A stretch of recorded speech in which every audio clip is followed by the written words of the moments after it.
Jaya Radha Madhava Kunja Bihari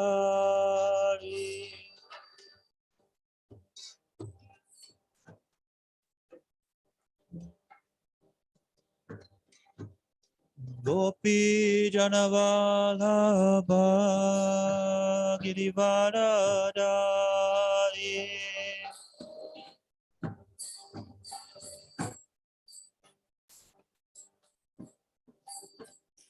Jaya Gopi Janavalabha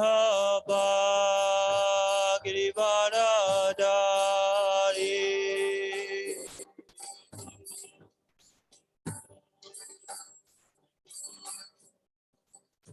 Yamuna Tira Vanachari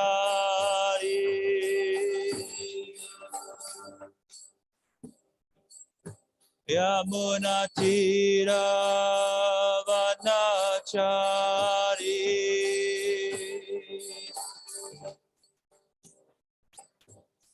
Jaya Radha Madhava Kunja Bihari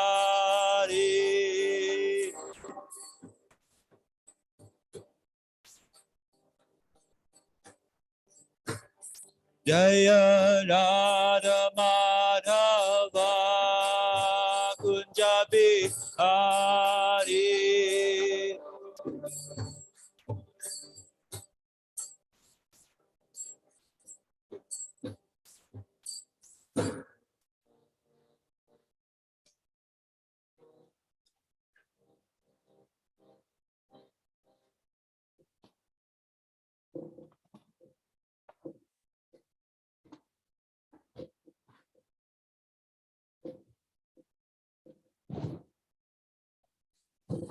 Om Jnana Tarandasya Jananjana Shalakaya Chakshurun Manitam Yena Tasmai Shri Gurave Namaha Shri Chaitanya Mano Vishtam Stapitam Yena Bhutale Swayam Rupa Kadamayam Dadhati Swapadantikam Srimad Bhagavatam Grantaraj Srimad Bhagavatam Ki Jai. Start where we left off, Canto 2. I believe we're on text 35.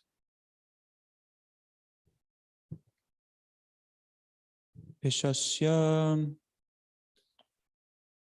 Keshavan Vidur Ambuvahan Vasas Tu Santam Kuruvaryam Bhumanaham Avyaktam Ahur Hridayam Manas Cha Sa Chandramam Sarvavakaram Koshadaham Ishasya Keshan Viduram Vivahan Vasastu Sandhyam Kuruvarya Bhumanaha Avyaktamadhur Hidaya Manascha Sa Chandrama Sarvavakara Koshaha Ishasya Keshan Viduram Bhavanan Vasastu Sandhyam Kuruvarya Bhumaha Avyaktamahur Hidaya Manascha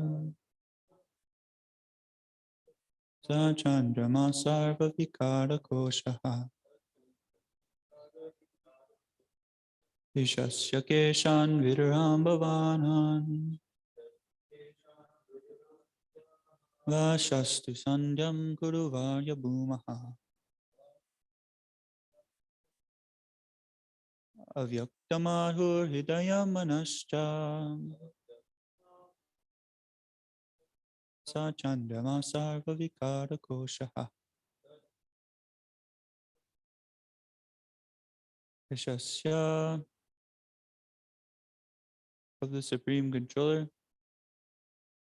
Sorry. Om Namo Bhagavate Vasudevaya. Om Namo Bhagavate Vasudevaya. Om Namo Bhagavate Vasudevaya. Yashasya of the Supreme Controller. Keshan, hairs on the head. Viduhu, you may know it from me. Ambuvahan, the clouds which carry water. Vasatu, the dress. Sankyam, termination of day and night. Guru Varnya, O best of the Kurus. Bhumana, of the Almighty. Avyaktam, the prime cause of material creation. Ahuhu, it is said, Hridayam, intelligence. Manacha, the mind. Saha, he. Chandrama, the moon. Sarvavakadakoshaha, the reservoir of all changes. Translation. O best amongst the Kurus, the clouds which carry water are the hairs on his head. The terminations of days or nights are his dress, and the supreme cause of material creation is his intelligence. His mind is the moon, the reservoir of all changes.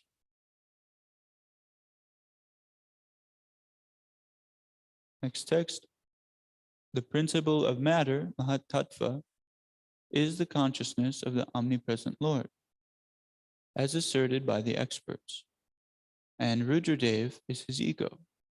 The horse, mule, camel, and elephant are his nails, and wild animals and all quadrupeds are situated in the belt zone of the Lord.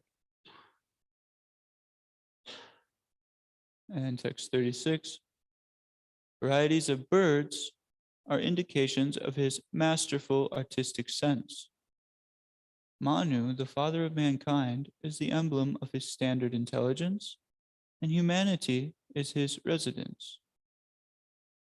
The celestial species of human beings, like the Gandharvas, Vidyadharas, Charanas, and angels, all represent his musical rhythm. And the demoniac soldiers are representations of his wonderful prowess. Purport by His Divine Grace A.C. Bhaktivedanta Swami Srila Prabhupada. Srila Prabhupada ki jai. The atheistic sense of the Lord is manifested in the artistic, colorful creation and varieties of birds like the peacock, parrot, and cuckoo. The celestial species of human beings, like the Gandharvas and the Vidyadharas, can sing wonderfully and can entice even the minds of the heavenly demigods. Their musical rhythm represents the musical sense of the Lord. How then can he be impersonal? His musical taste, artistic sense, and standard intelligence, which is never fallible, are different signs of his supreme personality. The Manu Subhita is the standard law book for humanity, and every human being is advised to follow this great book of social knowledge. Human society is the residential quarters for the Lord. This means that the human being is meant for God realization and association with God. This life is a chance for the conditioned soul to regain his eternal God consciousness and thus fulfill the mission of life.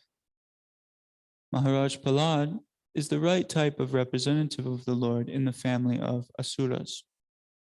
None of the living beings is away from the Lord's gigantic body. Each and every one has a particular duty in relation to the supreme body. Disruption in the matter of discharging the specific duty assigned to each and every living being is the cause of disharmony between one living being and another. But when the relation is reestablished in relation with the Supreme Lord, there is complete unity between all living beings, even up to the limit of the wild animals in human society.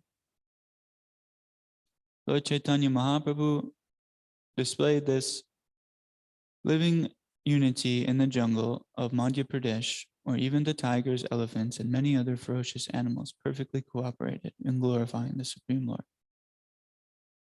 This is the way to peace and enmity all over the world. Jai. Om Ajnanatram Dasya Jananjana Shalakaya Chakshuramayitamyena Tasmai Shri Gurave Namah. Namo Vishnu Padaya Krishna Prasaya Bhutale Srimati Dhanavi Goswami Yatinamane. Namaste Saraswate Devi Gauravani Pacharani. Namo Vishnu Padaya Krishna Prasaya Bhutale Srimati Bhakti Vedanta Swami Yatinamane. Namaste Saraswate Devi. Okay, thank you everyone for being with us this morning.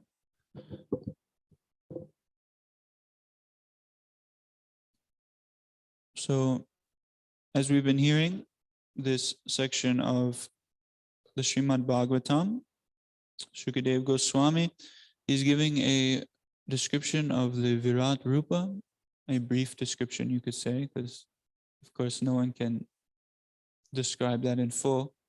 So he's giving us a detailed yet brief description of the Virat Rupa in this section.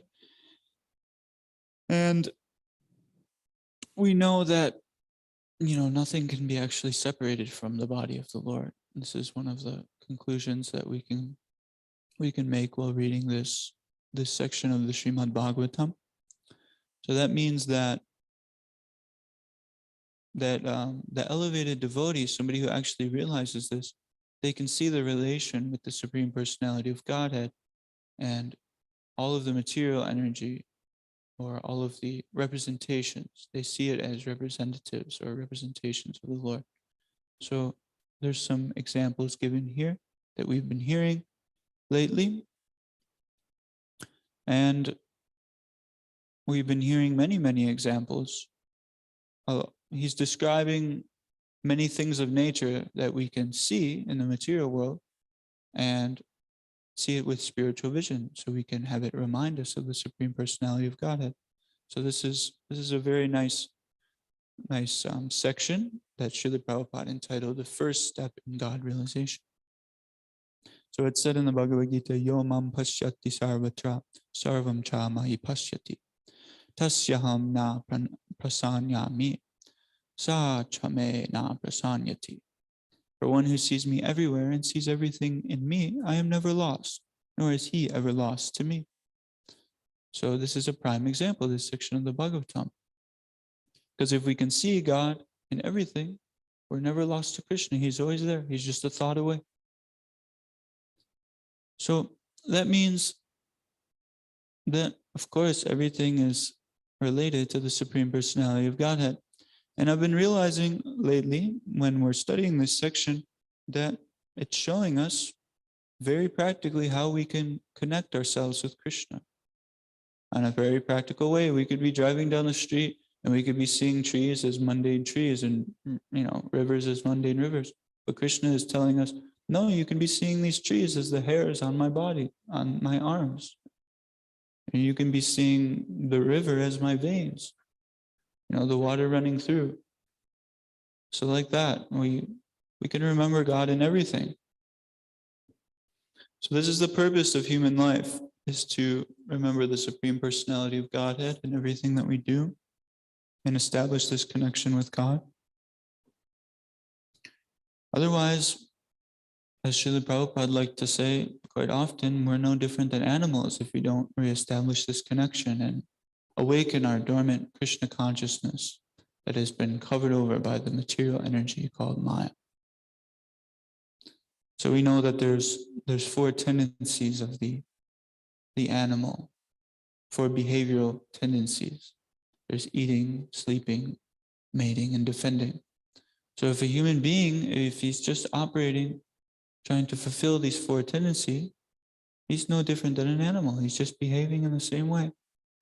We know, especially in the Kali Yuga, this is a very fallen age where more or less everyone is born a Shudra and everyone is behaving on the animalistic path because there's no God realization in this society as we know today. So Prabhupada used to say, Dvipadi Pashu. These people are just two-legged animals. They're just operating, on that platform. So therefore, this Krishna consciousness movement is meant for the human beings. And this Krishna consciousness movement is teaching us devotional service to the Supreme Personality of Godhead, loving devotional service, trying to devote our time and our energy to different activities, engaging in different sense activities, not for our own enjoyment, but for the pleasure of the Supreme Personality of Godhead. So we can understand that this path, it's specifically meant for the human beings because, if we were to be walking down the street, we hear a dog barking at us, we can say, my dear dog, please stop barking. Please take this Maha Mantra and start chanting Hare Krishna. But the dog, he's just going to keep barking. Shishigornitai ki jai. We can say, hey, Mr. Cat, stop meowing, stop sleeping, wake up, try to chant Hare Krishna. And he'll just look at us, meow, right? So we know that this is for the humans because of this, because we tried to get the animals to chant and they cannot. But of course we understand that this body is just a mere dress. It's just a covering for the soul. So no matter if we're in a cat body or a dog body or a human body, it's the jiva soul, it's the eternal position of the jiva soul to, remember Krishna. The soul is eternal regardless of what body it is in. The goal for the jiva soul is Jivera Swarupa Hare Krishna Nityadas. I'm an eternal servant of Krishna, no matter what body I'm in. But the animals, they can't realize this. They can't wake up to it. So we've been given by Lord Brahma, he's granted us this very fortunate position of becoming a human being due to us being in all these different species of life, and this is our fortunate chance to wake up. So when the Prabhupada is mentioning when the human being is reunited with his supreme constitutional position, there's no more disharmony in the society and in the world. So we see it today, it's completely disharmonious out there. It's full of chaos and anguish and anxiety and fear and all these things that nobody wants. So Bhagavatam is telling us how to stop all of these things and actually get in harmony with our true nature, which is an eternal servant of the Supreme Personality of Godhead. So, of course, Prabhupada, I like this at the end of this purport that we just read, he mentions that when Lord Caitanya, in order for the Supreme Personality of Godhead to show us just how wonderful he is, one of the activities he did when he was wandering in the Jharkhand forest was he was wandering about and dancing and chanting, and he got all of the animals to dance and chant along with him. There was so many beasts chanting with him, the birds, the monkeys, even tigers and elephants were chanting Hare Krishna and dancing with him. So this is amazing, of course. He's the Supreme Personality of Godhead. He can do that. We don't quite have the power to do that, of course. But we do have the power to actually go out on First Friday like we did yesterday and engage in this Harinam Sankirtan Yagya, which is the prime benediction for all of humanity that will cleanse this dust in the heart of all the living entities. And we can't engage the animals in chanting maybe, but we can engage the animalistic society in chanting. Those who are just behaving on the platform of animals, we can tell them, look, take this Maha Mantra. I was once behaving like that too. You don't have to live like an animal anymore. You can live like a real human being. This is the process that the glorious Srila Prabhupada has given us. So we know that everything is possible once you take to this Krishna consciousness. When the brothers Rupa and Sanatana Goswami were carrying out their different devotional service, it was being described. Somebody had asked, how are they living? Because they were once living relatively comfortable lives. They were in very high positions of the government. And so naturally the citizens, when they took to the renounced order of life, they were living like a sadhu. How are they eating? How are they sleeping? Oh, these two brothers, they're eating almost nothing. They're sleeping maybe an hour and a half a day. Every few days they might come across some butter, even if it's unsolicited, they might take a little butter, and they're completely sustaining themselves, and they're 108% engaged in the service of the Lord all the time. And the citizens, they couldn't believe it, but there's a verse that says, with the mercy of the Supreme Personality of Godhead, once he gives that to a devotee, nothing is wonderful for that devotee. No? So anything is possible for a devotee. We see Srila Prabhupada, he came here with virtually no money. $7, just 40 rupees in his pocket. He came over, knew no one. He came over and he started a worldwide movement, opened 108 temples.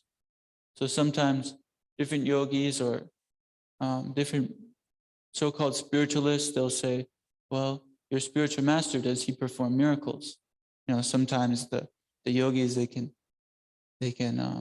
make gold manifest out of nothing, or they can tell you everything about you. But so we can pose that, Srila Prabhupada, he came here with nothing, and in a very short time, there was a worldwide society. He came with 40 rupees or $7, and the movement is worth more than 40 million, by the end of his life. And he came at 70 years old. Is this a miracle?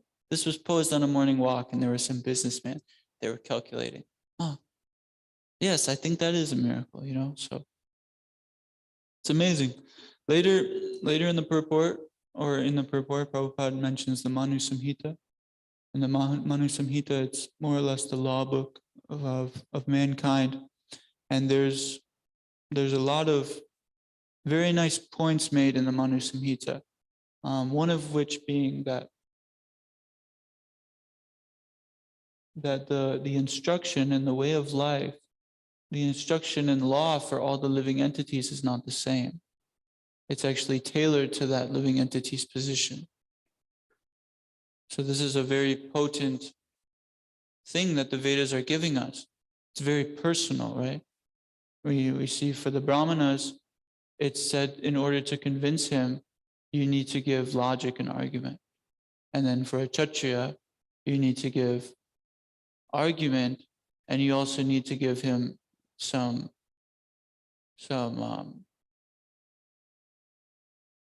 action as well. You need to give him, some prime example, right?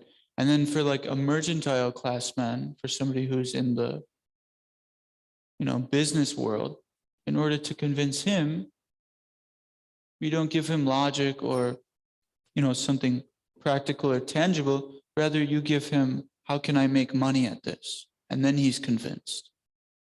And then a Shudra, in order to convince him, you have to give him basically, this is how it is, and you do this, or you have to face these consequences. So this is very, very practical knowledge. This isn't like the impersonalistic law that we have today, where it's just saying more or less that, okay, this is the law and it applies to every man, and therefore, everyone is equal in this way. Because they're more or less just saying everyone is equal on a bodily platform. They're not looking at the position of the society or they're not operating on a soul platform. It's not a very personal law to just say there's a coverall for every human being. Whereas in the Vedic society, Another thing that's mentioned in Manu Subhita is the justice system is different. So like the king, for instance,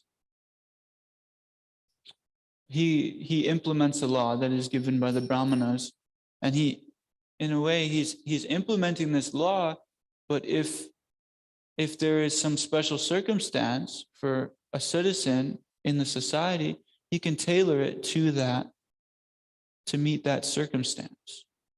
Because this is a very personal thing. This Vedic culture, it's all about being personal. Whereas in today's age,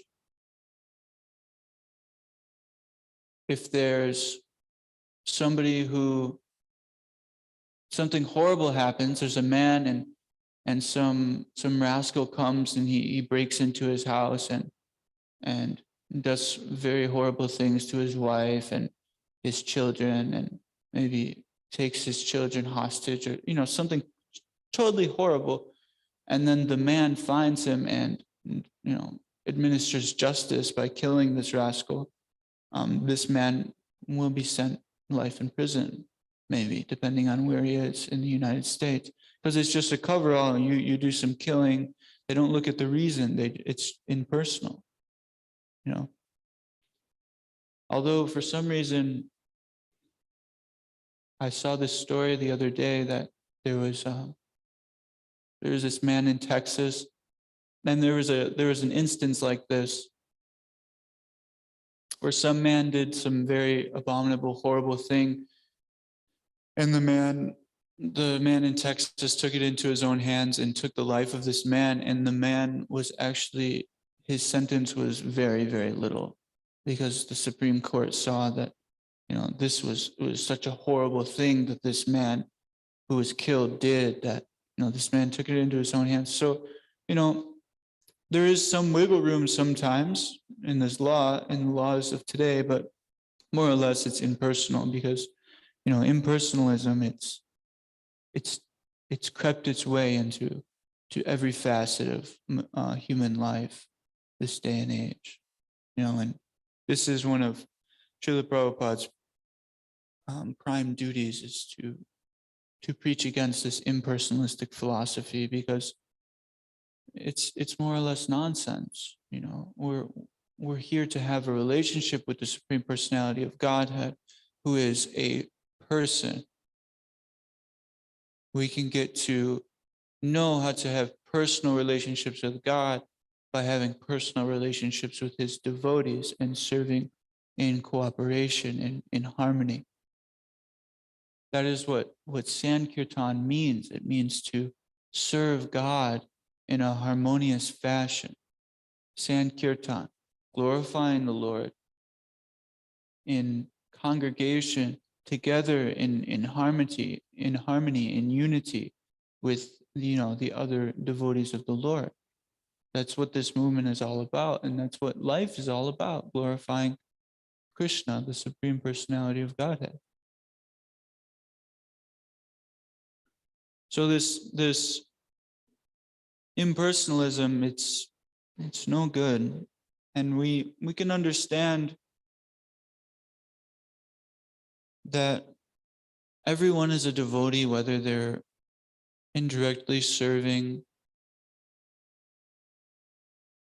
Krishna's material energy. She is also a devotee. So if you're serving a devotee, if there's a big corporation and you have a boss,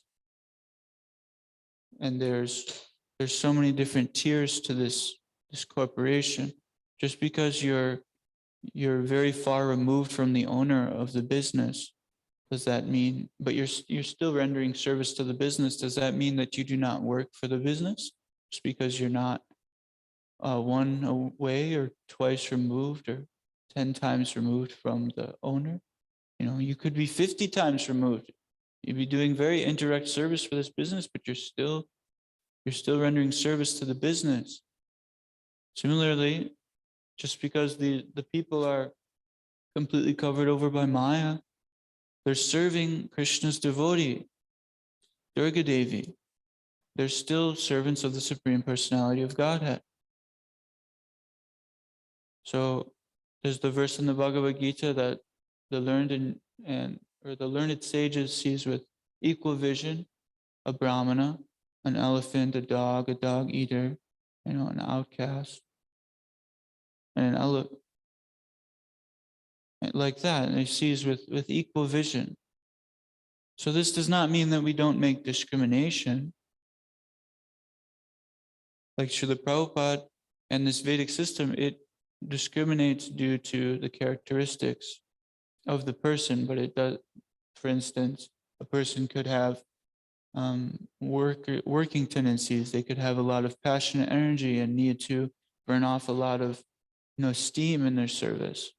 Or somebody could have very scholarly inclinations. So, and naturally they're not going to be as active as somebody who doesn't quite think on such a deep level. So everybody has different tendencies. Somebody's intended to hold a government position or grow food and crops. Everybody has different positions. So we see discrimination in the qualities of action. And due to the quality of work that the person is carrying out, his body follows. The body is just a vehicle. So like if somebody is a prince and he's given everything, he's naturally going to be very weak. He's not going to have a lot of strength. If you tell him to build a log cabin, he's not going to know how to do it or have the strength to do it. But if you tell somebody who has those inclinations, who is a contractor and he works in construction, to build me a log cabin, it'll be very easy for him. There is discrimination, but we're not seeing discrimination on a soul level because everyone has an equal chance to come to, realize that he's an eternal servant of the Supreme Personality and realize that Krishna is the best friend of all living entities. And he's always been there. He's just waiting for us to wake up and see that, it's time for us to serve him. So we have to realize Panditaha Samadarshanaha, that we're a spirit soul and that the living entities are, meant to be serving him. So this is real equal vision. And if anyone is actually truly religious, they will follow the Srimad Bhagavatam and the teachings of Bhagavad Gita or real scripture, and they will actually give their respects to all living entities, whether it be a mountain or a blade of grass or an insect or another human being. Somebody who is actually spiritually realized, somebody who is, especially those who are coming to know Bhagavan, the other things are included. They see that there's the Paramatma within all living entities, so they have some Paramatma realization. They see that everything is the Lord's energy. There's Brahman realization. They're being able to see the Lord in all of these different forms, and rather than just thinking that these things are for our own sense gratification, oh, there's a beautiful mountain, oh, this is a nice view, Hawaii it's so beautiful, the weather is so nice, rather than just, seeing it for our own sense gratification, we can see that, wow, this mountain, this island is on a mountain, and the Lord says that, he is these mountains, and this is this part of him, so this is not only the first step in God realization, but more or less, this is the first step in God is a person realization, because we're not worshiping the mountains or, because it's being said that, this you can use to remind yourself of God. We're saying, no, we are using this to remind us of the person, God, Krishna. So, and then there's this point that's being made in the purport of the artistic. So something that came to mind is Srila Prabhupada, the artistic sense to remember something is so much greater than just words alone. If you can paint a picture There was a scientist who proved it's 60,000 times more likely to stay in your mind if you can see a picture. You know, like we can remember something, we can think of something and remember it, but it'll be very difficult for us to think of an instance. Oh, remember when I went to this Hare Krishna festival and, you know, it was in the mountains and the temple was like this. It's very difficult to actually imagine what it was like. But if you took pictures of it and you look back, it's a lot easier. So there was an instance where Srila Prabhupada actually, he held off the printing of some of his books because the paintings were not ready yet. You know, because the paintings are very, very important. It's very important to paint an image of what is going on. So a helpful tip that I received from a senior devotee is, you know, if you can hear the pastimes and you can paint a nice picture in your mind, they stick a lot more. You know, and something else, I was trying to learn Hindi about 5 years ago because I was planning to move to India. And they were using this teaching method to teach Hindi. They were painting pictures to remember words like that. You know, of course, I haven't learned any other languages, so you know it was very difficult for me to learn it at that time. Hopefully, Krishna will give me blessings to one day learn this. But something that I thought of is they were painting these artistic points to try to teach us the language, and one of the words, the word camera that they were using, they were saying this is the word for room. So they were saying that if you imagine a room full of cameras, you'll be able to remember the word camera for room. You know, so a lot of the correlation in learning, you know, this language, this is what they were using to teach.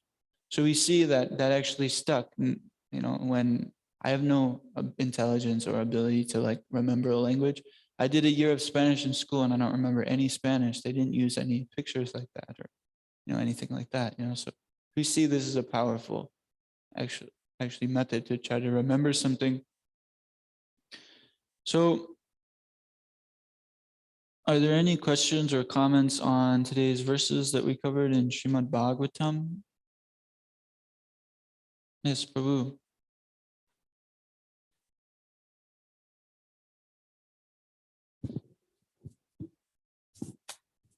Hare Krishna, thank you for class. Hare Krishna. You were saying people act like animals, and I read an article a few days ago. This guy was talking about how more people are acting like animals, and people are noticing it now in society. I guess at what point do they realize that this is, you know, the material way and not the spiritual way? Yeah, so sometimes we've been out on Hari now and we're chanting and people are walking by and I swear they look like pigs. Like their face looks like a pig, you know, or sometimes like you see somebody walking and they've got this big bulldog with them. The bulldog's got this look on his face, and the man that has the dog with him looks like a bulldog, you know, because that's what he's serving, you know. I remember there was a walk I was listening to at Srila Prabhupada one time. I think it was in LA in 1973, and I don't remember the devotee's name. He always calls him theologian because he was trained in religion before coming to the movement. He poses some really great questions. I think his name starts with a P, but he was saying that he was asking, you know, this question basically. You know, we're presenting this Krishna consciousness to people. We're trying to tell them, wake up from your materialistic ways, and we actually have something that will bring you satisfaction. So, you know, you see the devotees are happy and their faces are bright, and you see the materialists and their faces are very dark. They're you know, behaving like animals. You know, they're trying to find satisfaction in material energy, and it's just not working out. everyone realizes that in a practical way, you know. So he was posing the question, like, why aren't the people like taking to it, you know? And Prabhupada says, their dog, they're going to work all day, these people. They're working like hogs and dogs. They're going to the factories and working 12 hours, 8 hours a day, slaving away for sense gratification. And in their home that they're working so hard for, they have a dog. And this dog is living like a king. So why wouldn't the materialist want to live like a dog? You know? And Prabhupada continued to make this point for 10 minutes in different ways. Everyone was laughing. He was just making it again and again. You know, they want to live like a dog. And then he said, therefore, he said, as a matter of fact, everyone wants to live like a dog. The devotee said, oh? Yes, the devotee, he wants to live as Krishna's dog. You know? So let us live as Krishna's friend. It's said that dog is man's best friend. That's an American slang, you know. Let's realize Krishna is our best friend. Rather than thinking, let me feed my dog, let me take my dog for a walk, let me do this and that, you know, for my senses. Let me dovetail this propensity to serve with Krishna, you know. And, you know, the people, Kali Yuga, it's going to get stronger and stronger. It's going to get deeper and deeper and more degraded as it progresses, you know. So more and more people are going to, you know, get worse off. But those who have the fortunate opportunity of actually, you know, realizing it and implementing it to their life, they are so fortunate. So thank you for kindly hearing Srimad Bhagavatam. Srila Prabhupada ki jai.